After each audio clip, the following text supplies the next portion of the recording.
Muy buenos días, queridos estudiantes. Es para mí un gusto muy grande poder estar esta mañana aquí con ustedes en esta clase para desarrollar uno de los temas más apasionantes dentro de la historia. Como pueden darse cuenta ustedes aquí, me encuentro rodeada de algunos elementos que he encontrado en mi casa y que nos puede servir para que haya un mayor acercamiento y entendimiento del tema. Pues vamos a recordar un poquito los últimos temas que se vieron en clase. Estábamos terminando ya el tema de la Edad Media. Recuerden ustedes que toda esta etapa tan extensa de la historia fueron 1000 años de oscurantismo, como lo llaman muchos historiadores. 1000 años en donde la Europa, sobre todo la Europa occidental, tiene un encerramiento total, motivada por los ataques de los pueblos bárbaros que estaban en las afueras y que no permitían que estos pueblos pues salieran a comerciar. El comercio, todas las actividades económicas se paralizaron y la vida se desarrolló hacia adentro en las poblaciones, ¿no? Y hacia adentro, recuerden ustedes, lo único que se pudo desarrollar para poder vivir, para poder alimentarse, era pues esta vida en los feudos. Surgió así el feudalismo pues a lo largo de todos estos 1000 años.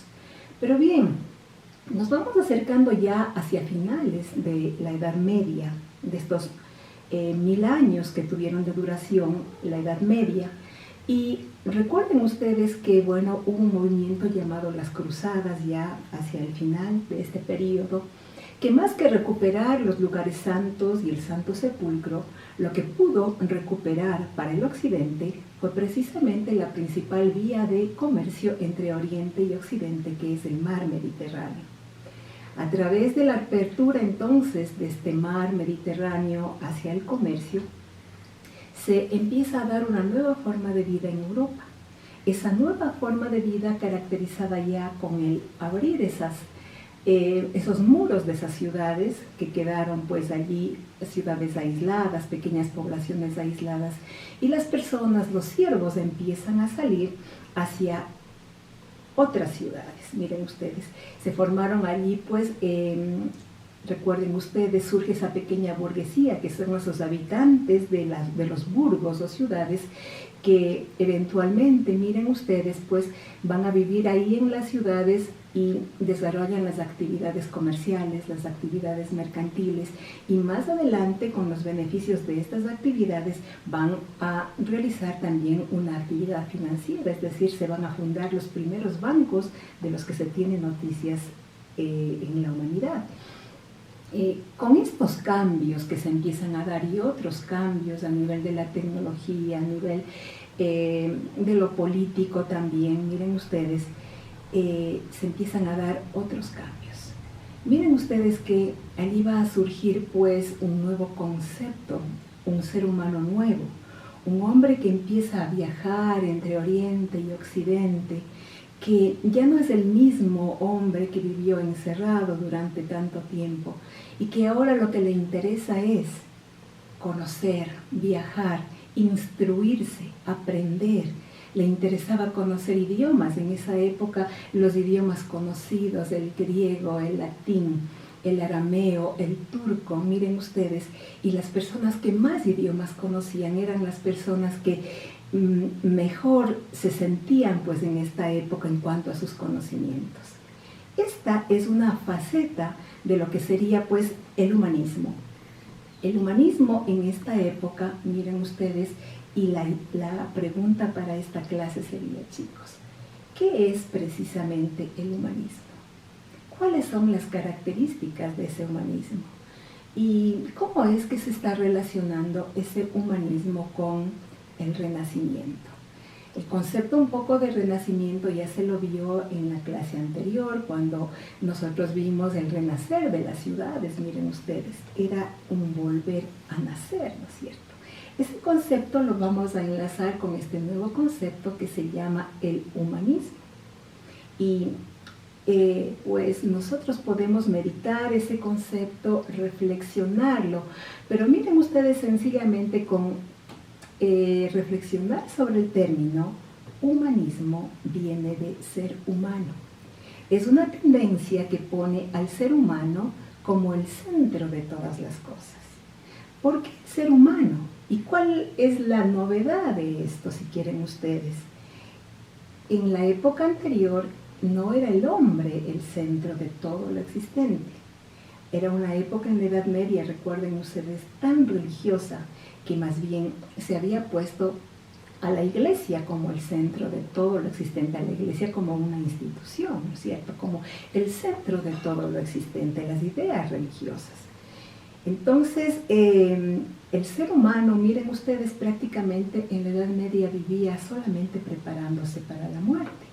Acá, en cambio, con este nuevo cambio que existe en la sociedad, es un hombre nuevo que empieza, como les decía, a viajar, a conocer, quiere aprender muchas cosas, porque sabe que esta vida es, en esencia, eso dicen los humanistas, la única que se tiene para poder conocer todo lo que se quisiera aprender.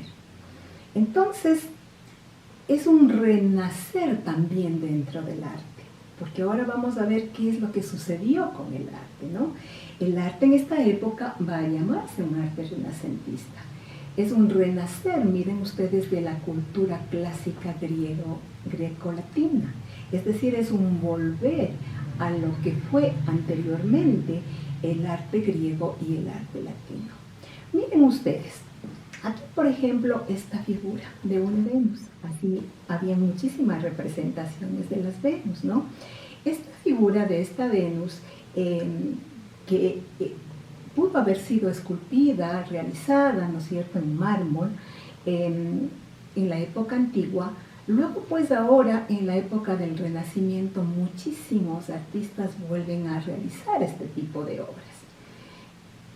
Se resaltan muchísimo las características físicas de las personas, las características anatómicas, y nuevamente, como pueden darse cuenta ustedes, el desnudo dentro de las obras de arte. Acá tenemos una figura que es parte de una pintura muy famosa de Botticelli, que es el nacimiento de Venus. Aquí lo tengo en una pequeñita estatua, ¿no? Aquí está el nacimiento de la famosa Venus, diosa del amor dentro de los romanos, que, miren ustedes, muestra su cuerpo, ¿no es cierto? Y que se lo hace de una manera pues ya totalmente diferente a la Edad Media. ¿Por qué? Acá nosotros vemos cómo era la pintura de la Edad Media. Esta es una virgen que representa la época de la Edad Media, la época bizantina, en donde la única mujer que podía ser pintada era la Virgen. No había ninguna otra mujer que podía hacerlo, solamente habían figuras de vírgenes y figuras de santos para ser pintadas. Y esta era una pintura plana, ¿no? No se había desarrollado, miren ustedes, en esa época lo que hoy se conoce dentro del arte como la tercera dimensión. Es decir, tú tienes dentro de un cuadro el alto, el ancho, pero no se había desarrollado la profundidad, que es lo que da realismo a las obras de ahora del Renacimiento.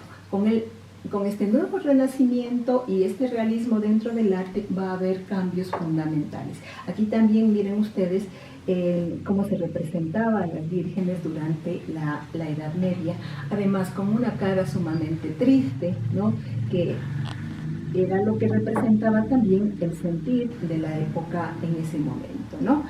Con el Renacimiento entonces se va a dar un cambio hacia la naturaleza, hacia las realidades tal y como existen, hacia el ser humano. Miren, por ejemplo, estas figuras, ¿no?, en donde nosotros, si nos fijamos, podemos analizar los músculos de esta persona, ¿no? Los artistas del Renacimiento, ya lo vamos a analizar, entre ellos Leonardo da Vinci, Miguel Ángel Buonarroti, que están entre los más famosos.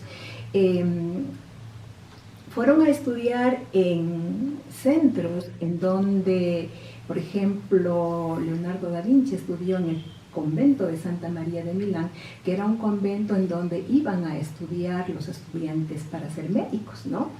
Y allí pues Leonardo fue un alumno más de tal manera que podía saber cuáles son los tendones, la estructura exacta de la anatomía del cuerpo humano, miren ustedes, ¿no? De tal manera que poderlo representar en ese momento de la manera mucho más realista, mucho más fiel a lo que realmente corresponde a la figura humana.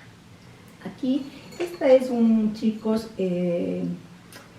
una pequeña parte de una obra que es muy famosa y que ya la vamos a ver porque tenemos aquí en el libro, ¿no? De Miguel Ángel Buonarroti.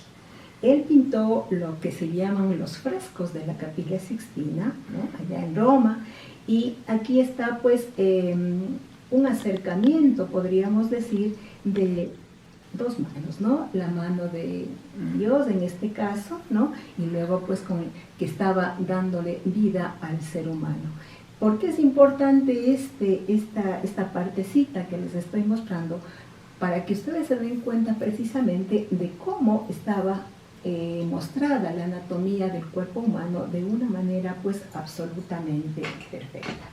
Hubieron en esta época personas que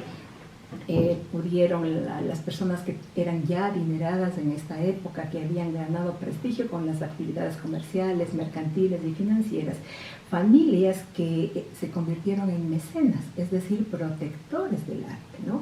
Y en los salones, en las reuniones de la época se hablaba muchísimo, por ejemplo, y había mucho prestigio de las personas que conocían más arte, ¿no? Con detalle del arte, ¿no? Y estas personas, muchos de ellos, les decía, pues llevaron a vivir en sus palacios a artistas muy importantes de la época, muy hábiles, para que pudieran desarrollar toda su habilidad a través del arte. Nosotros en el libro, chicos, tenemos aquí a tres grandes artistas, ¿no? Rafael Sanzio, Leonardo da Vinci, que les estoy ya nombrando hace un momentito, y también Miguel Ángel Buonarroti. Aquí pues están algunas de las obras famosas. En el caso, por ejemplo, de Rafael Sanzio, está pues una obra que es muy conocida que se llama La Escuela de Atenas, y que la tienen precisamente aquí en el libro. Allí pueden ver cómo era el manejo del color, además, ¿no? De la tercera dimensión. El manejo de la estructura anatómica, de la forma de los rostros, de la expresión de los rostros, ¿no? En el caso de Leonardo da Vinci, se menciona aquí en el libro, obras famosas como La Virgen de las Rocas, como la Mona Lisa o la Gioconda, también conocida, ¿no?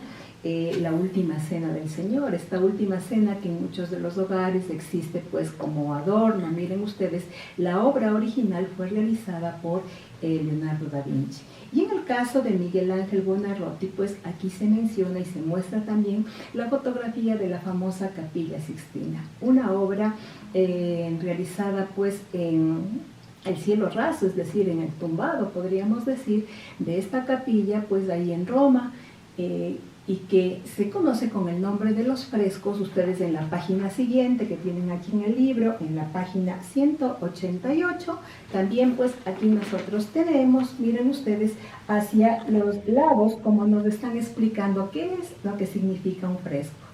Un fresco precisamente se le daba el tratamiento a la pared, en este caso al tumbado y a las partes donde que iba a ser realizada la pintura. Y todavía en fresco, miren ustedes, se aplicaba la pintura, de tal manera que el artista no podía fallar en los trazos, y si alguna vez podía fallar, lo que tenían que hacer es volver a empastar nuevamente la pared para que sobre ese nuevo fresco volver a realizar la nueva obra.